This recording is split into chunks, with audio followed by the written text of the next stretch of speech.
Hello hi అండి. Sushee with Khushi YouTube ఛానల్కి ఈరోజు వచ్చేసి ఎల్లో సారీ కట్టుకున్నానంటే మీకు అర్థమైపోయి ఉంటుందండి. నా వెంకటేశ్వర స్వామి వ్రతంలో 6వ వారం అండి. చాలా సక్సెస్ఫుల్గా వ్రతం అయితే జరిగిపోయింది. 6వ వారం కూడా పూజ చాలా బాగా జరిగిందండి. అందులోకి గణేష్ నవరాత్రుల్లోని నాకు రావడం చాలా మంచిగా అనిపించిందండి. ఈ నవరాత్రులకండి మనకి అంతా గల్లీలో సందడి సందడి ఉంటుంది కదండి. నిన్న పేట్ల మీద కూడా కూర్చున్నానండి. దాంతోపాటు అండి మాకు లడ్డు ఎవరైనా దొంగలిస్తారేమో భయపడి లడ్డు తెచ్చేసుకున్నాం కదండి. అలా నేను లడ్డు తెచ్చేసాను అనుకోకుండా. ఆ లడ్డూకి కూడా సాటర్డే అవడం వల్ల పూజ కూడా చాలా బాగా జరిగిందండి. లడ్డూకి కూడా పూజ చేస్తే భాగ్యం దొరికింది. అక్కడ లడ్డూలు అయితే మీరు చూసేయండి. ఇది వినాయకుడి లడ్డు అండి. చాలా బాగా అనిపిస్తుంది.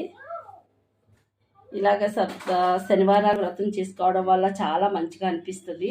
ఎందుకంటారా, ఇంట్లో అంతా కూడా మనకి ఏదైనా బాధ ఉంది అనుకుంటే ఆ బాధ తగ్గాలనుకుంటే మనం ఇలా వ్రతం వెంకటేశ్వర స్వామి వ్రతం చేసుకుంటాం అనుకుని నిజంగా 7 వారాలు కూడా చేసుకుంటే మంచిగా అనిపిస్తుంది. కూడా ప్రతి వారం కూడా ఒక ముత్తైదుకి అయితే తాంబూలం ఇస్తున్నానండి. 6వ వారం అంటే 6వ వారం ముత్తైదు అయితే ఇంకోండి మా అక్క వచ్చిందండి. ఇవిడికి కూడా తాంబూలం అయితే ఇచ్చేస్తున్నాను.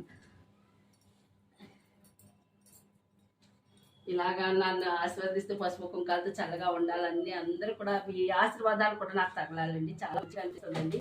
ఎందుకు అనుకుంటారు, సప్తస్వరాల వ్రతం చాలా మంచిగా చాలా పలకరిస్తుందండి. అందుకనండి నాకు వెంటనే కూడా సెకండ్ వారమే దానికి రిజల్ట్ అయితే కనిపించిందండి. కంపల్సరీ అయితే మనం పెద్ద హంగామా కూడా ఏం చేసుకోవాల్సిన అవసరం లేదండి. ఇలా 7 దీపాలు పెట్టి మనం ప్రసాదాలు చూడండి.